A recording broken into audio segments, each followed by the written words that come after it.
सत साहिब। प्यारे बच्चों, आओ हम सब मिलकर परमपिता परमात्मा से प्रार्थना करें कि हे मालिक परमपिता परमात्मा, पूरी दुनिया को शांति दो, सबको सतबुद्धि दो, सब मिलजुल कर रहे, भाईचारे में रहें। तो प्यारे बच्चों, कल वाली यानी पिछली क्लास में आपने सुना कि 4 वर्ण हैं, वो भी हमारे संस्कारों से संबंधित होते हैं। तो आओ आज हम अगले चरण में चलें संस्कारों के बारे में कि संस्कार 3 प्रकार के होते हैं। लेकिन हमारी बात को मानना नहीं है, मानो इससे अच्छा आप अनुभव करके देखो, क्योंकि मैंने तो पहले ही ये कहा और आज भी ये कह रहा हूँ कि मेरी गाई हुई कोई मत गाना। मेरी गाई गाओगे, धक्का यमों की खाओगे, और मेरी खोजी खोजोगे तो अमर लोक को शोधोगे। इसलिए जब तक ना देखो नैना, मत मानना किसी का कहना। आकाश में हदरदरा में धोती सूखती हो तो भी मत मानना कोई जादूगर है, आपकी आंखों के पट्टी बांध देगा। मानो उस समय जब आप अनुभव करके उसको सिद्ध करके देख लो, सच्चाई वही है जो अपनी नज़र से देख के हाथ से बना ली।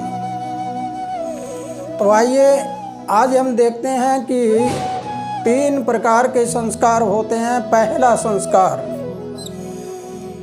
संस्कार होता है पितृजनों का, दूसरा देवगणों का और तीसरा गुरुजनों का।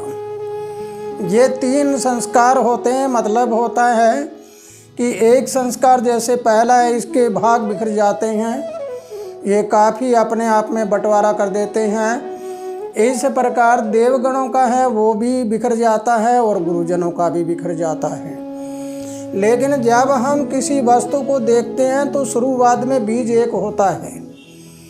जब एक बीज होता है, उस एक बीज से एक पेड़ बनता है तो आगे फैलता है, और फिर उसके बीज और फैलते हैं तो उसका अनेक अनेक पौधे बन जाते हैं।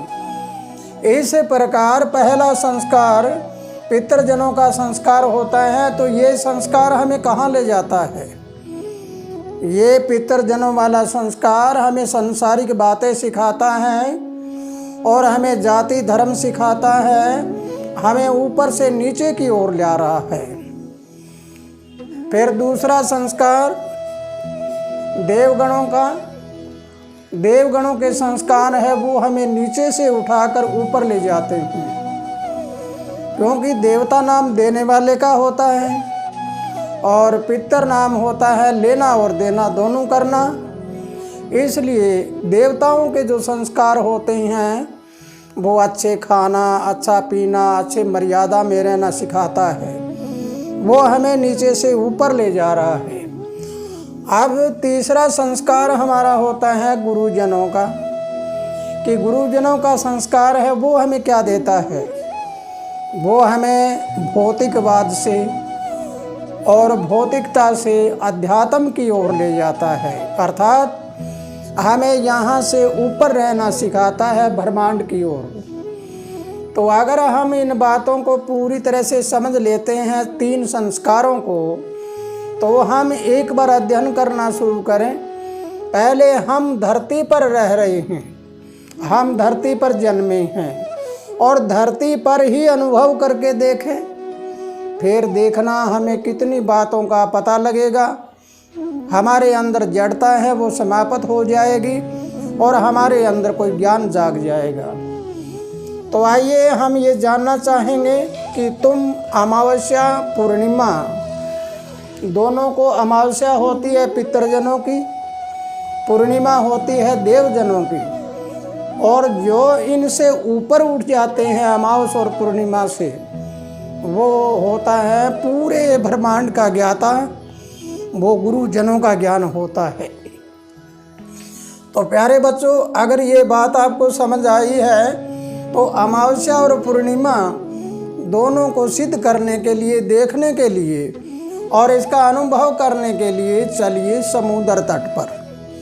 जब हम समुद्र तट पर जाकर देखते हैं तो अमावस्या के दिन देखेंगे तो समुद्र का पानी है वो सामान्य रहेगा। और फिर हम देखें पूर्णिमा को, समुद्री तट पर जाकर देखेंगे तो ऊंची ऊंची लहरें छलांगा मारती हुई दिखाई देगी आपको, इतनी ऊंची ऊंची छलांग लगेगी उनकी। तो अभी हमें ये देखना है कि ये हो क्या रहा है कि जब चंद्रमा आकाश में आकर्षण करता है तो उससे ये लहरें उठती है कि चंद्रमा तेजी पर होता है पूर्णिमा को, और अमावस्या के दिन चंद्रमा सूर्य के नज़दीक होने से उसका आकर्षण घट जाता है, इसलिए धरती पे समुद्र है, समुद्र की लहरें हैं वो कम हो जाती है।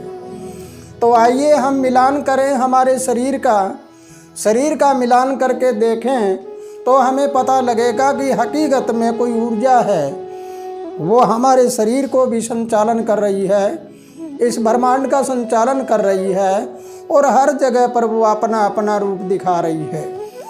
अगर इस प्रकार हम इन बातों को समझते हैं और जानते हैं तो जैसे समुद्र में लहरें उठती है और सामान्य हो जाती है, इसी प्रकार हमारे शरीर में ऊर्जा ऊपर से नीचे की तरफ बढ़ती है और अमावस्या के दिन ये सामान्य हो जाती है। कहने का भावार्थ, अमावस्या पितृजनों का होता है, अमावस्या वाले पखवाड़े में हम सामान्य हो जाते हैं और पूर्णिमा वाले में हमारी ऊर्जा है नीचे से ऊपर जाने लग रही होती है। और जब पूर्णिमा आती है तो पूर्णिमा के दिन जांच करके देखना है आप, किसी को पूर्णिमा शुभ होती है और किसी को अशुभ होती है। जो इस ऊर्जा के बारे में जानते हैं तो वो शरीर में जो हलचल होती है उसके बारे में समझते हैं कि हमें कुछ अच्छा रास्ता देने के लिए कोई ऊर्जा आई है, और जो नहीं समझते हैं वो समझेंगे पता नहीं क्या हो गया होगा, पता नहीं क्या हो गया होगा। जैसे उदाहरण के तौर पे बजरंगबली का जगराता कर रहे हैं कोई, और उसमें आकर कोई भूत प्रेत नाचने लग गया, इसका मतलब वो भूत प्रेत नहीं, इसका मतलब ये है कि वो ऊर्जा है लेकिन उस ऊर्जा को वो समझ नहीं पा रहा, और ना समझी होने के कारण उस ऊर्जा को उन्होंने गलत रूप दे दिया, दूसरा रूप दे दिया। और प्यारे बच्चों, अमावस्या के दिन सामान्य और पूर्णिमा के दिन हमारे शरीर की ऊर्जा ऊपर उठ रही है। तो अब हमें देखना है कि जब हम दोनों ऊर्जाओं से ऊपर निकल जाएं, यहाँ से ऊपर, तो ये हमारा ब्रह्मांड है, पूरे ब्रह्मांड का ऊपर वाले का नक्शा। इस ब्रह्मांड में जो आकर्षण होता है वो आकर्षण हमें ऊपर की ओर ले जाता है और पूरे ब्रह्मांड को दिखा देता है। अमावस्या ने हमें नीचे दिखाया, हमारा घर परिवार दिखाया, पितृजन दिखाया, और पूर्णिमा ने हमें देवताओं को दिखाया। लेकिन वो ऊर्जा जो इससे ऊपर होती है गुरुजनों की, उस ऊर्जा ने पूरे ब्रह्मांड को दिखाया। अगर हमें इस बात का पता चल जाता है कि ब्रह्मांड की सैर करने के लिए अमावस्या और पूर्णिमा से बाहर निकलना पड़ेगा, जब हम इनसे बाहर निकल जाते हैं तो हमें सब बातों का पता लग जाएगा कि मैं कौन हूँ, कहाँ से आया, कहाँ मुझे जाना है, मेरा जन्म कैसे हुआ और मृत्यु कैसे हुई और कैसे होएगी, और मैं जीवन में क्या करने आया था और क्या करने जाऊँगा, होना क्या चाहिए। इसी प्रकार हमें सब बातों का पता चल जाएगा।